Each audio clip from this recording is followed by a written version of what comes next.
3 points clear at the top of the Beta Homes League. And the Champagnes on ice for Saturday's home match against Crawley. The only team who can catch them, Dartford, play tonight. About 4,000 people turned up for Merthyr's most important match of the season. It started well, the turning point coming in the 10th minute when Steve Williams fouled Rugby's defender Terry Angus. While Angus was off the pitch receiving treatment, a free kick by Kevin Rogers was headed across goal by Ian Thompson for Dave Webley to score his 55th goal of the season. And Angus had only been back for a few seconds when Merthyr were 2 up. Thompson running on to Peter Jones's free kick, and Paul Giles meeting his cross at the far post. All hopes of a rugby comeback disappeared when Bobby McDonald was sent off for elbowing Steve Williams. 4 minutes later, the result was sealed by a tremendous individual goal by Thompson, his 8th in just 13 games. But the drama wasn't over.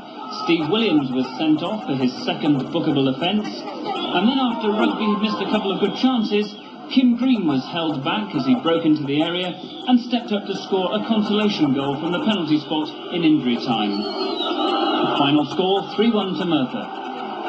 Well, the one thing we couldn't afford was for VS Rugby to beat us. A draw even would have meant... League football back to the town for the first time in 60 years.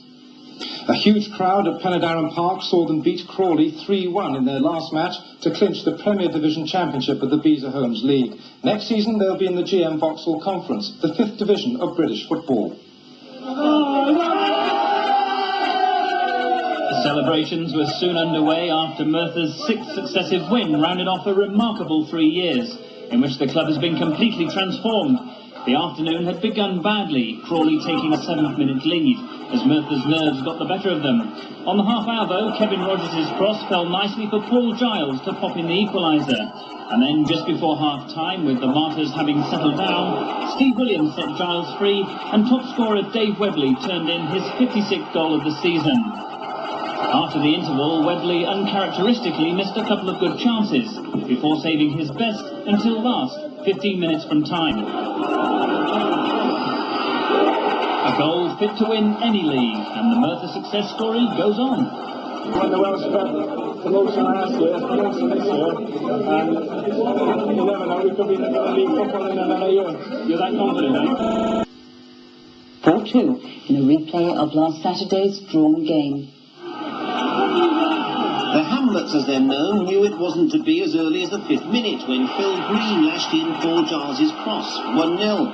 And the next to have a go was skipper Kevin Rogers, who drove forward from midfield, only to see his long-range shot deflected narrowly wide. But there was to be no slipping the leash for the team from London's Dog Kennel Hill. Kerry Williams crossed, and Dave Webley scored his first goal in 9 games. After that, it became the Phil Green show. A short corner found Paul Giles on the left. He crossed, and Green, just back from suspension, nodded in.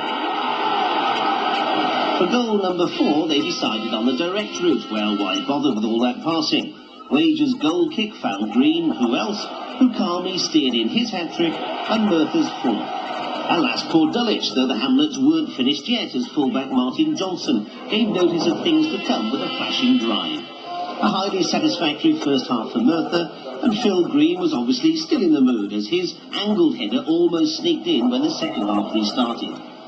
Maybe Merthyr relaxed, maybe Dulwich got second wind, but whatever happened, Gary Wager was forced into 2 smart reflex saves. But even Wager couldn't do much after 72 minutes when Hamer's clearance only found Martin Gillings, who shot home. And the Hamlets appropriately had the last word too, as O'Dwyer's overhead kick found Paul Williams. His shot left the crossbar shuddering, and O'Dwyer was on hand to score. But Merthyr threw to face Redditch.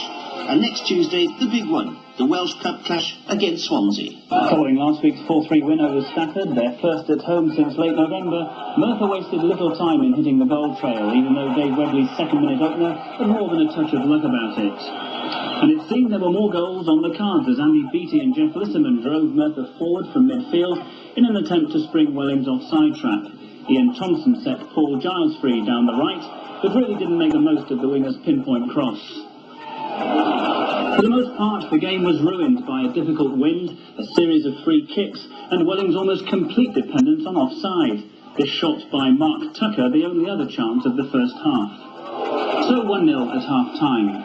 Things didn't improve much after the interval in terms of the quality of football, but at least the goal rush began again, thanks to this splendid run by Paul Sanderson from halfway.